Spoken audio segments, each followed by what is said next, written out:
Evo, Kotoribije je nađena ova pločica. Tu piše Kotar Prelog 1946. Znači to je posle rata odmah. To je vjerojatno od nekog motora. I to je neki dužnosnik komunistički moral meti, zato jer prije nisi mogli ti bicikla imati ako nisi bil podoban komunistima.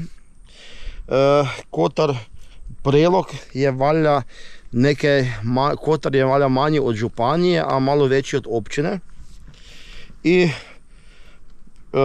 znači samo 385 vozila je bilo vjerojatno u tom Kotaru Prelogu, ili pak moti na cijeli Hrvatske, nemam pojma, ali jako malo bilo prije vozila. I sad imamo ono da je neko rekao da gradonačelnik Preloga je htjelo u doba korone biti glavni čak i policije. To je valjda zato jer postoji ona nekako prijateljstvo između Mađarske, nekog sela i Preloga, i vjerojatno su i onda taj gradonačelnik Preloga vidjel kako je u Mađarskoj, na primjer. A u Mađarskoj vam zapravo vatrogasci su neke poput policije, a policija se zove rangeri.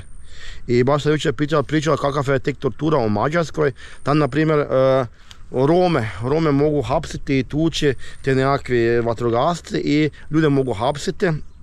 I onda, ako to nije dovoljno, ako nisu dovoljno jaki, onda zove policiju.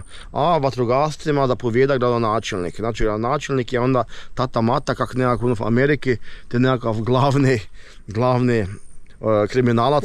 Znači, ko Mirko i Slavko, gradonačelnik i šef policije se dogovorio i djelaju kaj hoće. Gradonačelnik je šefu policije šef.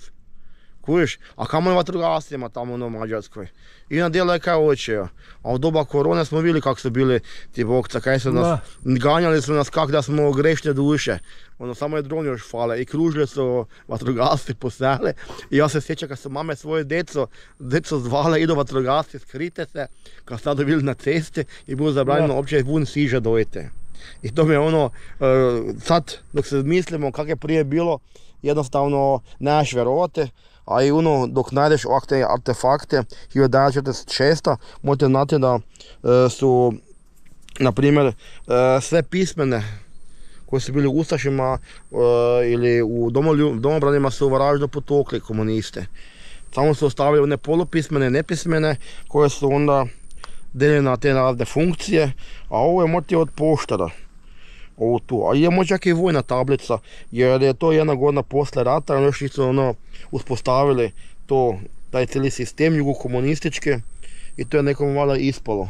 Ono baš zanimljivo za neku zbirku kod nekog kolekcionara, a ko zna kaj budu za 100 godina od nas sakupljali ti bokce ljude, možda čak i naše filmove, jer po njima budu vidjeli kako je doista bilo u Hrvatskoj, a ne kako se bo ti pričalo da je bilo.